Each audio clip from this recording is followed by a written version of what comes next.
Yo, dudes, before I start talking about Tesla real quick, see him right there? I just want to say real quick that I do a show Monday, Wednesday, Friday, and Sunday every freaking week, usually at 6 p.m. every night. So, it's called The Cat Dad Show. It's live on Twitch. Same username as my original name, CatDad42069XXX. Okay, now let's talk about Tesla. And mostly George Scherff. Whoops, I meant to say, and mostly George Scherff, dude. That's why we need to talk about this. Dude, this is the most comprehensive document I've seen about George Scherff. It's over for him. He's cooked. And they don't even have my letters in here. It's 83 pages. Let's look at the good stuff. This is called Veil of Invisibility by Alexander Putney. Okay? So it'll give you a hint as to what Tesla might have been up to. This might too. The SR-71 Blackbird might give you a hint. Tesla declared efforts had been made to steal the invention. His room had been entered and his papers examined but the thieves or spies left empty-handed. There was no danger, he said, that his invention could be stolen, or at no time had he committed any part of it to paper. He could trust his memory to preserve every fine detail of his investigations. Tesla's financial and legal interests were managed by George Scherff Jr., whose administrative work included bookkeeping, legal filing for patents, and extensive litigation regarding patent infringement cases. The indolent thefts of George Scherff Jr. in Tesla's lab earned him the nickname Curious George, but were in fact the acts of a Nancy child spy executing Schmittler's orders. In a series of deathbed confessions in 1995, Schmittler's personal bodyguard and CIA co-founder Otto Skorzeny exposed dark truths about his lifelong partnership with fellow Nazi espionage agents George Scherff Sr. and Curious George Scherff Jr. Skorzeny recounted the details of his suffocation of Nikola Tesla on January 6, 1943 as the fulfillment of Schmittler's orders with the help of Reinhard Gehlen and George Scherff Jr. After the theft of secret aerospace technologies developed by Tesla, including HHO, plasma, invisibility cloaking, and infrasonic levitation design specs, which later became integrated as stealth technology in the U.S., Skorzeny asserted that George Scherff Jr. assumed the false American alias George H.W. Bush, while Scherff Sr. took on the false alias Prescott S. Bush, and provided detailed information regarding their founding of the U.S. Office of Strategic Services, the OSS, which was the precursor to the CIA, and the secret transference of Nazi mind control and aerospace programs into America. Yes. Bro, did this dude literally put a frickin' Thoth frickin' Emerald Tablet quote in here? Oh my god, we're all on the same frickin' journey. This is incredible. But to liberate this energy, there is an occult energy in the heart that comes from Tonutaya, the sun, and if man releases it, returning to consciously to the sun, he becomes immortal. But to liberate this energy, sacrifice is necessary. Man must sacrifice the desires and habits that he adores, sacrifice them in himself, and turn the knife against the enemy that he carries within himself. That keeps his heart a prisoner. In recent times, men still remembered these words, but they have now forgotten their significance. They have made enemies of other men to sacrifice them and take out their hearts, believing such offerings would propitiate Tonatiuh. Such is their degeneration. Is that Tonatiuh? Is that Thoth? Maybe, who knows? Such is their degeneration. Such is their superstition. When fear unites with knowledge, terrible things are done. It is the self within ourselves that we have to sacrifice. It is our own heart that has to be torn out of the false being and offered to the light. What the frick? The Pyramid of Fire Codex. Yikes. Curious George, the Veil of Invisibility, and the CIA Oracle. Oh my god, this is the greatest document ever written. Yeah, Curious George. He is a rat. Tesla apparently made his best observation or whatever at the Colorado Springs place, and when he was doing an experiment in some lightning storm, he had like a bunch of energy balls or something came out. No less than 10 to 12,000 discharges being witnessed inside of 2 hours. Maybe lightning bolts? Not sure, but apparently it clearly shows the existence of stationary waves. For how could the observations be explained otherwise? How can these waves be stationary unless reflected? And where can they be reflected from unless from the point where that started?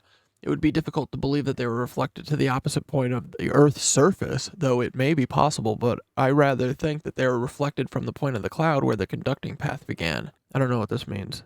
Tesla's Colorado Springs notes recorded the complete engineering data for the construction of towers comprising a world wireless network broadcasting on low-frequency standing waves. The prototype Wardenclyffe Tower was completed in Shoreham, Long Island in 1905, employing a water well to ground the tower to the water table far below. Dude, this is like why the pyramids are connected to aquifers, I think. Who knows? We'll see. The project investment of J.P. Morgan was withdrawn upon reconsideration of the implications of the extreme efficiency of the apparatus in transmitting both energy and information, key commodities that Morgan could not afford to be cheaply available. If he wanted to continue to profit from the war industry, in his fear of change, Morgan aligned himself with the deceitful elements responsible for arson in Tesla's laboratory in 1895, the false attribution of the invention of radio to Marconi, and the false announcement of a Nobel Prize. Dude, this is crazy. Apparently there's a chapter in this guy O'Neill's book that he did not publish called Tesla Tries to Prevent World War II. And it says, Tesla revealed that he had carried on negotiations with Prime Minister Chamberlain for the sale of his ray system to Great Britain for $30 million on the basis of the presentation that the device would provide complete protection for the British Isles against his enemy approaching by sea or air, and would provide an offensive weapon to which there was no defense. He was convinced, he declared, of the sincerity of Mr. Chamberlain, that his intent to adopt the device, as it would have prevented the outbreak of the then threatening war and would have made possible the continuation under the duress which this weapon would have made possible of the working agreement involving France, Germany, Britain to maintain the status quo in Europe. When Chamberlain failed at the Munich conference to retain the state of European equilibrium, it was necessary to get rid of Chamberlain, who was replaced by Winston Churchill. Tesla declared efforts had been made to steal the invention. There had been efforts made to steal the invention. His room had been entered and his papers examined, but the thieves or spies left empty-handed. There was no danger. The nature of the system makes little difference now. He was gone and has taken it with him. Perhaps if there was any communication from beyond the veil that separates this life from whatever exists hereafter, Tesla may look down upon Earth's struggling mortals and find some way of dropping a hint concerning what he accomplished. But if the situation is such that this cannot take place, then we must await until the human race produces another Tesla. Ugh. And then here's Prescott. Yuck.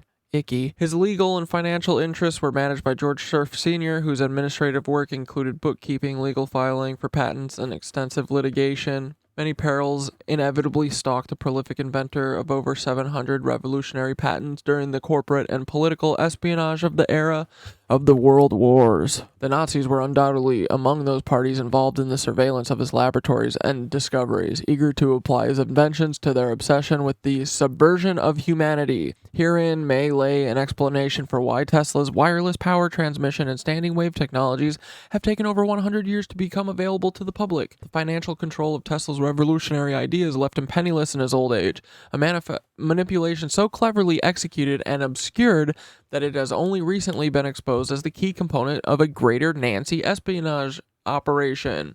In his youth, George Scherff had befriended Tesla and worked for him in the latter half of the inventor's life. When interviewed after Tesla's death, Scherff claimed that he began work for the scientist after the suspicious South Fifth Avenue laboratory fire of 1895, working full-time until 1905, and then one day per week thereafter. Biographer O'Neill's inquiries were effectively stonewalled. Scherff, tight-lipped and businesslike, cannot be induced to talk of Tesla's affairs and refuses to permit any close questions or discussion. One George Scherff Jr. corresponded with the FBI regarding his possession of sensitive Tesla papers. That's our letter. Oh, it is in here. As late as 1954 from a residence in 149 Secord Road in New Rochelle, New York. That letter is the last available record of a George Scherff Sr. or Jr. Whatever happened to his father and son who shared the same name and frequented the most advanced laboratory in the world. Tesla's other close friends were quite vocal in their remembrance. Dude, look. This is him right here. This is Prescott. George H. Scherff Jr. or Sr. Oh my God. Tesla's other close friends were quite vocal in their remembrance of the inventor, especially Kenneth Sweezy, and yet the world was deprived of the key insider perspective of Tesla's closest clerical assistant. Why? Only one photograph in public circulation records the face of George Scherff Jr. At the Association of Radio Engineers banquet in 1915, Tesla is seen standing tallest in the middle of the back row, while Scherff stands at the end of the same row to Tesla's left, right here. This is Tesla, I think. See how this is years, decades in the making, dude. This is decades. Oh, brother. 1895 is when George H.W. Bush is in there messing with Tesla. Dude, this is crazy. A close friend of the Scherffs family provided the 1937 image, while the 1952 photograph was promotional material produced for the political campaign of Prescott Sheldon Bush for Senator of Connecticut. Oh, this one right here. Distinct facial similarities can be easily identified in the comparative photographs of George Scherff and Prescott Bush. Among the many strong characteristics of Scherff's face are his unusually high hairline. Yeah, dude, this hairline is fucking janked. Dude, this thing is busted. Down sweeping eyebrows and asymmetrical upper lip. The height and build of George Scherff and Prescott are also identical, while even their signatures show remarkable similarities. Presented for comparison with the 1918 letter from George Scherff to Nikola Tesla in the 1954 autograph of Prescott Bush. Both the handwriting and the abbreviation of the first names, Geo for George and Press for Prescott, are identical. Was Scherff an agent leading a double life using the alias Prescott Sheldon Bush? Significant evidence suggests that George Scherff, original German spelling Scherff, was an illegal German immigrant in America working part-time for both the Nikola Tesla Company and as auditor for the Union Sulphur Company. Union Sulphur occupied a warehouse in the Rockefeller-owned building, operating as part of the Freemasons' secretive umbrella for influential companies in industry and finance, with the ability to place agents and provide cover for the corporate espionage activities. The earliest corporate records of Prescott Bush appear to be from 1924, when he was installed by George Herbert Walker as one of the 7 founding directors of the Union Banking Corporation. Could it be that Walker selected a rookie son-in-law to manage his new bank? Yes, I do think so. It is more likely that the UBC position was awarded to corporate espionage agent George Scherff as a cover to establish his new elite alias and a reward for his successful spy work in the laboratories of Nikola Tesla. This hypothesis is well supported by the complete absence of any record of the lives of George Scherff Sr. or George Jr. after 1954, as well as the absence of any record or photographs of Prescott Bush before 1924. The information age reveals all. Dude, yes, the information age does reveal all. Okay, let's look at these. Okay, Geo. Dude, yeah, Press, Geo. Oh my god. Yeah, this is the same handwriting, these two, for sure. Look at that. That's ridiculous, dude. Oh, man. Look. Okay, so this is Prescott, for sure, dude. Oh, my God, these German Nancys. I'm so done with these Nancys, bro. More tantalizing are Prescott Bush links to the Consolidated Sicilian Steel Company based in mineral-rich Silesia. On the German-Polish border during the war, the company made use of Nazi slave labor from the concentration camps, including Auschwitz. Dude. The alien property custodian seized the assets of the UBC, of which Prescott Bush was a director, having gone through the books of the bank. Further seizures were made against 2 affiliates, the Holland American Trading Corporation and the Seamless Steel Equipment Corporation. By November, the Silesian American Company, another of Prescott Bush's ventures, had also been seized. A report issued in the Office of Alien Property Custodian in 1942 stated that the companies that since 1939 these steel and mining properties have been in possession of and have been operated by the German government and have undoubtedly been of considerable assistance to the country's war effort. And do you wonder why all these people are emerald and diamond and mining company people? It's because they're all Germans. Elon. A report issued by the His father-in-law, a well-known St. Louis investment banker, helped him set up a business in New York with Averell Harriman, the wealthy son of railroad magnate E.H. Harriman in New York, who had gone into banking. One of the first jobs Walker gave Bush was to manage UBC. Bush was a founding member of the bank, and the incorporation documents, which gave him as one of the 7 directors, show he owned one share in UBC worth $125. Dude, I gotta send this to John Hankey right now. Okay, I emailed Hankey, told him Harriman's, and oh yeah, I gotta remind him. Harriman is in the document. Okay, cool.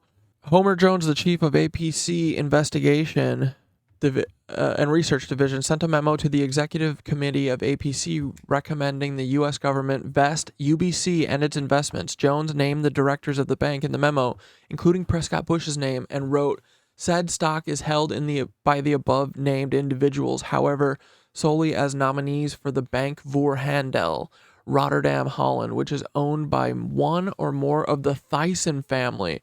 German is that like the Busen family? Mr. Beast's girlfriend? Oh my god. Or no, Thyssen, that's the frickin' pharmaceuticals, right? Nationals of Germany and Hungary. The 4,000 shares herein before set out are therefore beneficially owned and held for the interests of enemy nationals and are vestable by the APC according to the memo from the National Archives. Jones recommending that the assets will be liquidated for the benefit of the government, but instead UBC was maintained intact and eventually returned to the American shareholders after the war. Some claim that Bush sold his share in UBC after the war for $1.5 million, a huge amount of money at the time, but there is no documentary evidence to support this claim. No further action was ever taken, nor was the investigation continued, despite the fact UBC was caught red-handed operating in an American shell company for the Thyssen family 8 months after America had entered the war, and that this was the bank that had partly financed Hitler's rise to power. Exposed are the details of the Bush family fortune having been illegally generated by George Scherff Jr., using the alias Prescott Bush, spying for Hitler, and profiting by his Silesian Steel Company's use of Nazi slave labor, in addition to the alleged $1.5 million sale of UBC shares. However, despite the decision of chief investigator of the Office of Alien Property Custodian to seize the assets of UBC, Nazi war profits were silently returned to the shareholders after public attention had been diverted. Diversion techniques have become a hallmark of counterintelligence practices. The cover-up activities of the FBI have also been documented by the Treasury Department, who cooperated fully in the obstruction of justice. In 1943, 6 months after the seizure of UBC and its related companies, a government investigator noted in a Treasury document memo dated April 8, 1943, that the FBI had inquired about the status of any investigation into Bush and the Harrimans, the FBI had inquired about the status. I gave a memorandum which did not say anything about the American officers of subject. The investigator wrote, another investigator wanted to know whether any specific action had been taken by us with respect to them. In further action, beyond the initial seizures was ever taken, and the newly confirmed records went unseen by the American people for 6 decades. How could it be that Prescott Bush's Nazi war profits were silently returned to him? How could Bush escape his treason charges and later win the political office of Senator of Connecticut in 1953? How could his son and his grandson both become U.S. presidents despite such massive treason on public record? Documents buried in the National Archives include a portion of the 1934 report of the Congressional Committee report revealing a fascist plot to assassinate FDR in a paramilitary coup that had been coordinated through a Nazi front organization called the American Liberty League. Retired U.S. General Smedley Butler testified before the committee that he was asked by J.P. Morgan's agent Gerald C. McGuire to lead 500,000 super soldiers to become an assistant president? What? Butler quoted McGuire, "You know the American people will swallow that. We have got the newspapers. We will start a campaign that the president's health is failing before assassinating him."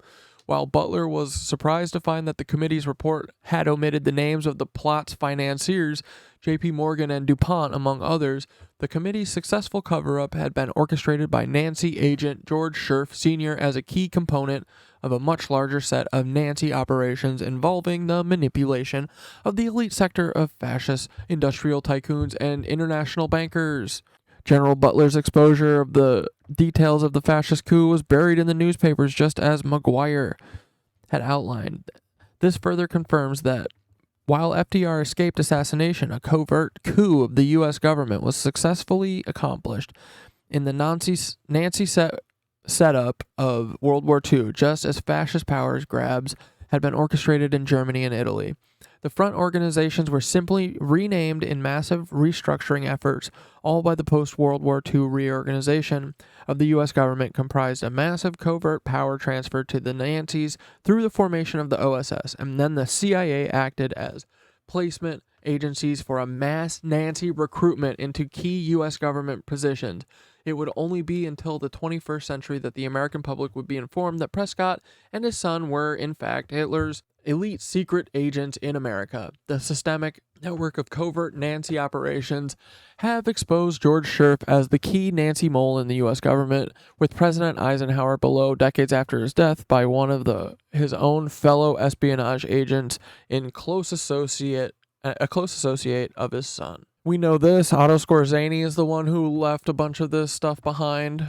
He left it to Eric O'Ryan, who at the time was dating Otto Skorzeny's daughter, named Lori F. Piesny. Otto Skorzeny conversed with Eric on 3 occasions for about 5 hours concerning his entire career as a Nazi special commando and subsequent CIA agent in America. Skorzeny and his family resided in 638 4th using the CIA orchestrated cover alias Edward Frank, a retired carpenter living with his wife Frances P.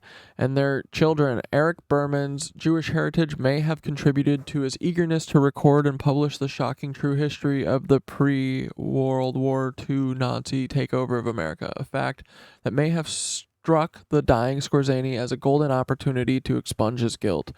Having completed his testimonial and relinquished his extensive photo collection exposing the conspiracy of the century, Otto Skorzeny died without taking any secrets with him on December 31st, 1999. Skorzeny's testimony is a penetrating insider's look at the Nazi rise to power and their subsequent secret transference to the American Bush aristocracy. Otto's explication of his collection of personal photographs is surely one of the most intriguing tales of espionage ever told.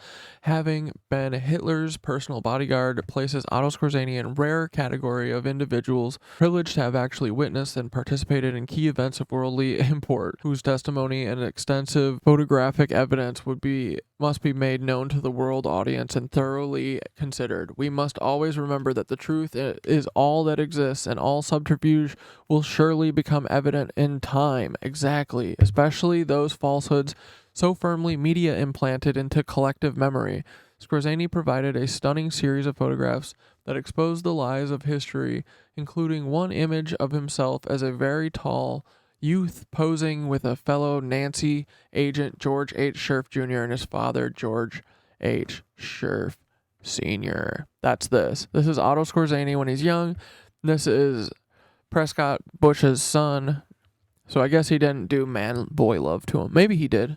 An espionage agent's personal photographic collection is a powerful form of evidence for self-defense and security, painstakingly maintained to provide a solid means of blackmail protection by a threat of exposure. Skorzeny's handing over of his collection to Eric Berman was an acknowledgement that the photograph's value as insurance for his loved ones would expire with him, that he could find solace in their exposition of the hidden identities and entrapment methods of his partners who used him in kind. As one of his final guilt-cleansing actions, Skorzeny chose to disclose his role in forming the CIA with other Nazis exported to the U.S. through Operation Paperclip. Otto alleged that he worked extensively with Reinhard Gehlen and George H. Scherff Jr. in these efforts. After the May 10, 1945 German surrender, Skorzeny was imprisoned at a Darmstadt POW camp. He escaped on July 27, 1948, but was actually released as planned to found first the Office of Strategic Services and later the CIA, with the vast majority of Nazi scientists and engineers directly from Germany. What definite signs of this do we see in the U.S. today? The Nancy discovery and use of fluoride in state-controlled water sources to pacify and confuse the public by inducing attention deficit disorder is well documented and should certainly raise alarms today as Americans fight against large-scale corporate fluoridification of nation's water supply. Disinformation machine of the American media today follows precisely Schmittler's philosophy of deceit. The size of the lie is a definite factor in causing it to be believed, because the vast masses of a nation will never credit others with the possibility of such great impudence as the complete reversal of facts. Something therefore always remains and sticks from the most imprudent of lies, a fact which all bodies and individuals concerned in the art of lying in this world know only too well, and therefore they stop at nothing to achieve this end. Facts have been reversed just as the Nancy swastika has been given the meaning death by reversing the ancient Sanskrit symbol for wellness. The Sanskrit swastika is usually formed counterclockwise.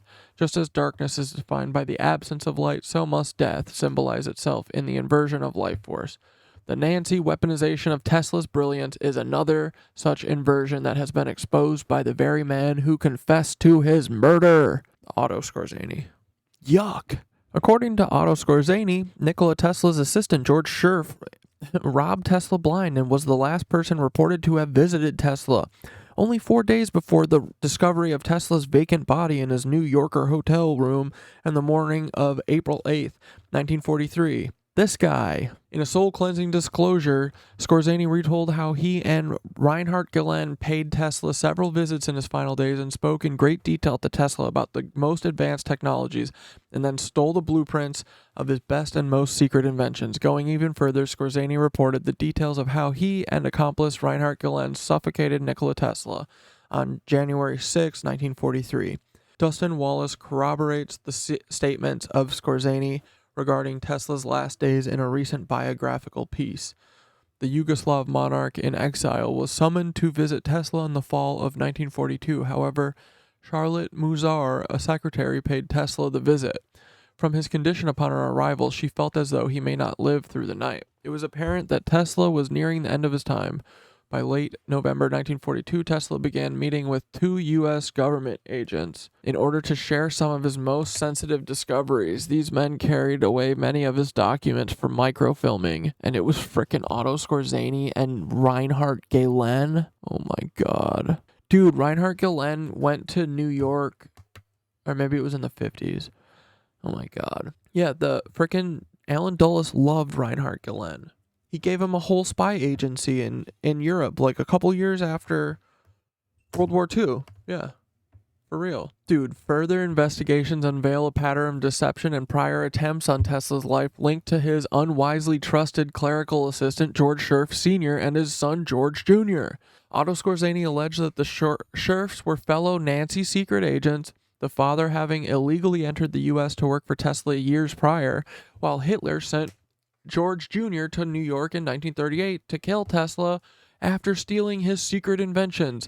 Skorzeny recounted George Scherff Jr.'s only attempt on Tesla's life in 1939 when he drove Tesla down in a taxi cab, hitting the 83-year-old inventor while he was crossing the street. George failed to kill the spry elderly scientist, although the impact left a broken rib and bruised hip. Before the murder attempt, Tesla was often bothered in his laboratory by the petty theft of the younger Scherff, even remarking on the teenager's obsession to friends. Apparently, Tesla took the trespasses quite personally, for young George's incessant meddling in the labs earned him the nickname Curious George, bestowed by Tesla as a way of mocking his intelligence. Likening the younger Scherff to a conniving monkey, Tesla retold the story of George's invasive behavior to Margaret Ray, who later created a fictional character for children's books with the same memorable name. There he is, Curious George, ha ha ha. Otto Skorzeny asserted to Eric Berman that he had personally known and worked extensively with George H. Scherff Jr. for the greater part of his life,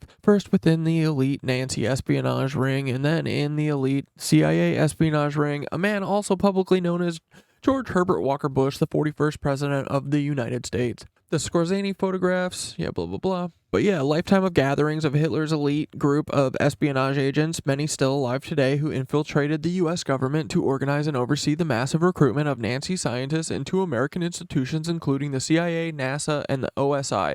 And then you're like, wait, why does NASA own the inside of the pyramids of Giza? Oh yeah, they're Nancy's. Why does NASA own something at the bottom of the Grand Canyon where there's like alien tech or something? Oh, it's because they're frickin' Nancy's, dude. Skorzeny had stated the total number of such transferees to be about 50,000. I knew it, dude. The entire Nancy rocketry team was transferred directly from underground facilities in Germany to Fort Bliss, Texas, and reassembled to continue their work under the pseudonym NASA. Large numbers of Nancy eugenicists, specialists, and mind control researchers were also reestablished in CIA programs. Persistent information leaks have plagued the CIA establishment in covert operations, although no scandal has yet fully exposed the Nancy agenda of the Bush clan due to the state-run propaganda organ of the American media, and the Scherff-Bush connection remains largely unknown, despite years of attention from independent news networks, talk show radio, and webcasts. Skorzeny's allegations and evidence exposes the framework of the Bush CIA espionage methods that seduced America by using Tesla's wireless technologies to imperceptibly manipulate the masses into becoming automata entirely controlled by the forces of the medium, being tossed around about like corks on the surface of the water, but mistaking the resultant of the impulses from the outside for free will. Eric Berman was informed that by Skorzeny of the complex strategies involved in the advanced psychological warfare being conducted by the CIA to influence world events using the inventions stolen from Tesla. Otto Skorzeny says that they use it to spy on Americans and manipulate the weather. There are thousands of satellites orbiting the Earth that project high-density, positively charged laser beams to certain areas of the Earth. These positively charged laser beams enabled the New World Order, Nancy CIA, to use their stolen Tesla tech to manipulate the weather and transmit extremely low-frequency waves with subliminal messages for mind control purposes. When HARP is active, giant space-based lasers simultaneously aim their beam to a central spot on Earth. That spot will then experience severe droughts, hurricanes, tornadoes, or earthquakes. In the case of Hurricane Katrina, Bush was quick to mention that it was a natural disaster. Yeah, because it wasn't. I'm sure it wasn't. Nothing is. Dude, we have to get rid of these Nancys for sure. Oh, dude. The third eye symbolism that once adorned the facade of the pyramid was likely destroyed by war and flood, but was recorded in antediluvian Sanskrit artifacts now documented the world over, including La Manna and Cuenca, Ecuador, Colombia, Burroughs Cave, Illinois, Glozell, France, and Malta. The symbolism reveals the design function of the pyramid's heartbeat synchronization of the pineal gland. Oh, hell yeah. It initiates at sacred sites in worldwide alignment. Telepathy is now scientifically understood as enhanced remote viewing. Boys, we are meeting in the astral space. Oh my goodness. America today is a poisoned nation, a Nancy mass mind control experiment of genocidal proportions perpetrated by a chemical and electromagnetic attack of the human body and mind, driving humanity to extinction. The next crucial chapter presents a directly relevant portion of the research and writing of Eric Berman, who sees an invaluable opportunity to break the cycle of psychopathic control by publishing the true facts of the murder of Nikola Tesla and the theft of the secret inventions by Schmittler's elite espionage agents.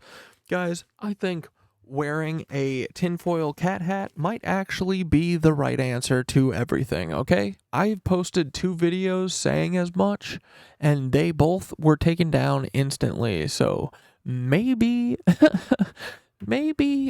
y'all should be wearing one. But anyway, that's Otto Skorzeny. All these Nancys used to cut their faces in fencing fights as like, I don't know, they're so lame. But I am glad that this Nancy tattled on himself. Glad for that. Okay, well, the next chapter is Veil of Invisibility. We'll probably read that. Okay, bye.